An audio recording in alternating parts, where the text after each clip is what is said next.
the revenue session, somewhat early, you will notice, to the chair of the next session, Kasim Afzal. Thank you.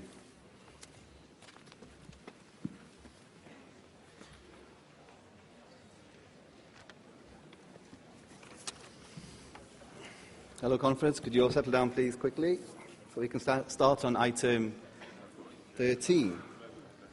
Should be set to speak for 15 minutes by somebody who I knew long ago on the Federal Conference Committee, a person that won the 2003 by-election and went on to increase her vote in 2005. Ladies and gentlemen, could you please welcome the Liberal Democrat Shadow Housing Minister for Brent, Sarah Teather, MP. Thank you.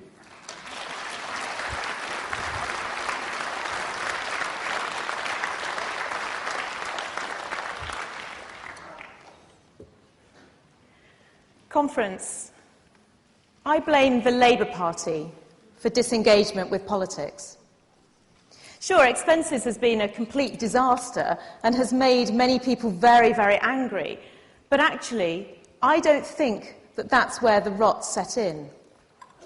It set in 1997, just after the election. It started that day Tony Blair got in his ministerial car and travelled to one of the poorest estates in the country and pledged to stand up for the forgotten people. It started in that euphoria and relief that we all felt when we finally saw the back of the Tories. It started in the lonely journey of the loyal Labour voter who stuck with them in the dark days of the Tories and who heaved a sigh of relief when Labour finally came to power. It started then, because every promise Blair made that day has since been broken, discarded, or left to wither away. Labour forgot the forgotten people. They forgot the people who elected them. They forgot the people who needed them most. And I am left wondering, what is the point of a Labour government? They raise taxes on the poor. They let the poorest children fail at school. They stand idly by while families are destroyed by housing misery that they could easily fix. Labour's betrayal conference is where the rot set in.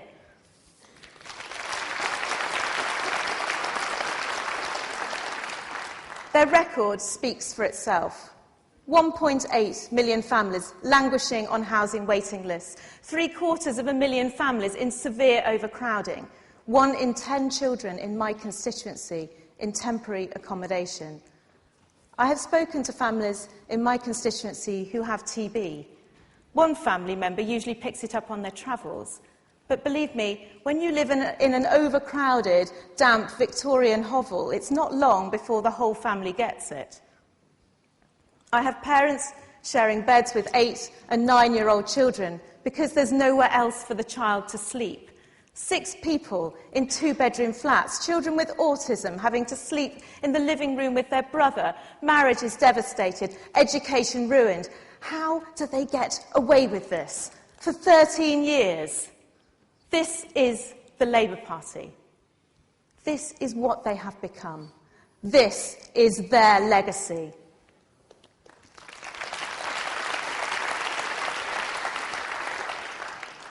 I think the truth is that housing is a deeply personal issue. And that's why it's been swept under the carpet for so long. Until the government feel that they are losing votes over it, they think that they can go on, that they can afford to keep ignoring it. A few weeks ago, the Evening Standard began a campaign highlighting the hidden misery of thousands of Londoners stuck in poverty and poor housing. And it felt for me like a chink of light. Finally, thank goodness, a newspaper campaigning on housing. We need to make housing a front-page story in every newspaper. It should be a political issue. It should decide how people vote. Labour conference, Labour must not be allowed to get away with this. We will not allow Labour to get away with this. Under Nick Clegg, we will be the only party going into this election promising £1 billion investment in this country's housing stock. Because we understand that housing affects everything. You can't fix antisocial behaviour or underperformance at school if children have nowhere to play or to work in the evenings. It is no good having a great health service that deals with disease if the real cause of depression or chest disease or high blood pressure or whatever else is actually the hideous, stressful conditions in which people are living.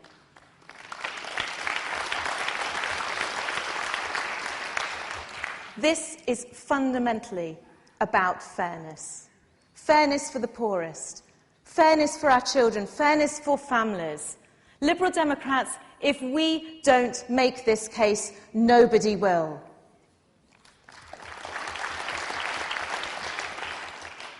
Let's face it, we're certainly not going to hear this from the Tories. The Tories, I'm afraid, don't know what they're talking about. They have no idea how the other 90% live. Scratch the surface of the old Tory party, and I'm afraid it's alive and well. A couple of weeks ago, the Conservatives issued a press release claiming that 50% of all teenage girls in deprived areas are pregnant. The figure was wrong. It was 5%. But of course, nobody in Conservative Central Office spotted the error because it fitted very well with their stereotypes about poor people. Just as it did when Chris Grayling claimed that our inner cities are all like the US show The Wire. They will do anything, say anything to peddle their broken Britain slogan. The Conservative Party love to demonise the poor. No, the Tories think the only way to solve the housing crisis is to change the law to make it easier for developers to stuff vulnerable families into tiny houses the size of shoeboxes.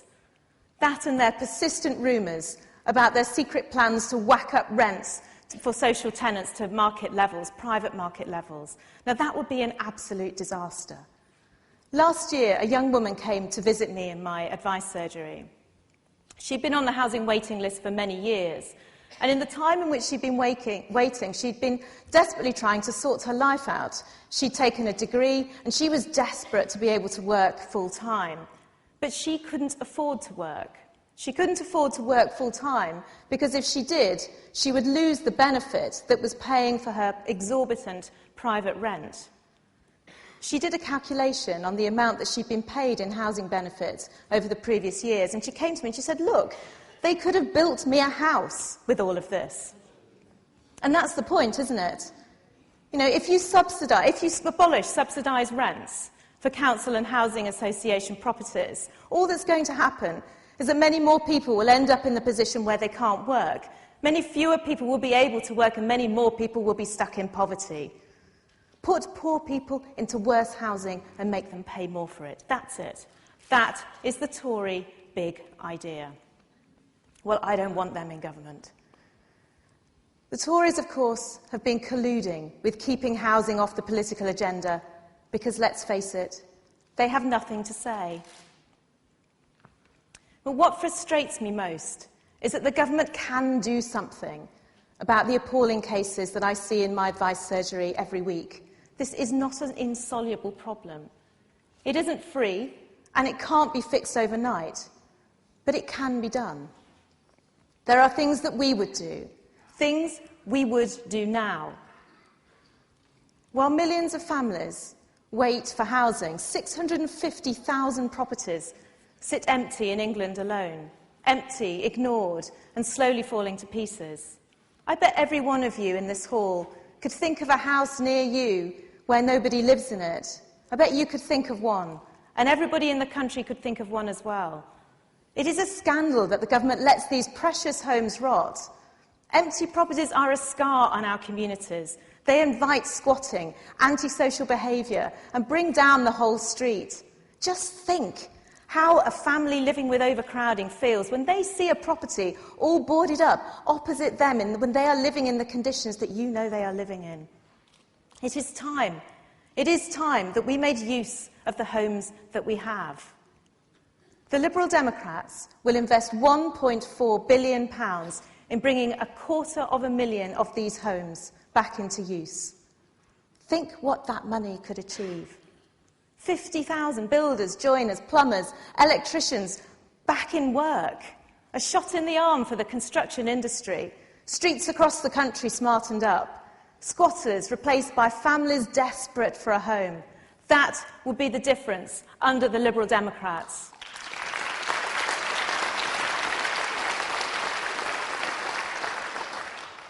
The alternative doesn't bear thinking about. When demand outstrips supply, prices go up. That's basic economics. I suspect even George Osborne could grasp that.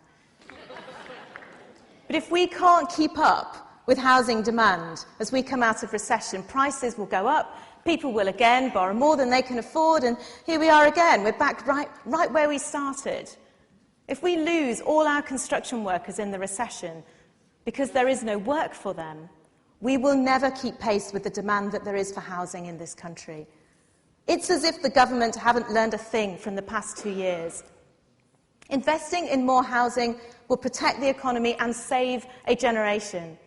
By making this billion-pound promise, the Liberal Democrats throw down the gauntlet to Labour and the Tories to do the same. Liberal Democrats, we are the only party heading into this election promising to invest new money in housing. We need to win so that we can deliver the housing people so desperately need. The 1.8 million families languishing on the housing waiting list haven't won under Labour. The young couple still forced to live with their parents haven't won under Labour. The family living 6 to a room in conditions that should have been left in Victorian England have not won under Labour. Perhaps it was inevitable that the Labour Party would forget the forgotten people. The collectivist roots of the Labour Party lends easily to sweeping individual rights under the carpet in the name of the supposed greater good. Of course, the trouble is that the only greater good the Labour Party still believe in is winning their 4th term.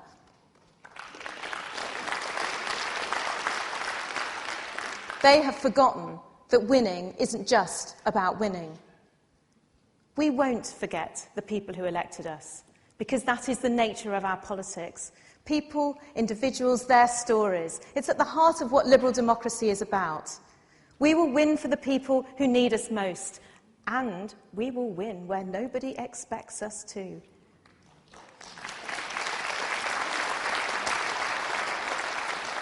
We will win because we can give people hope again.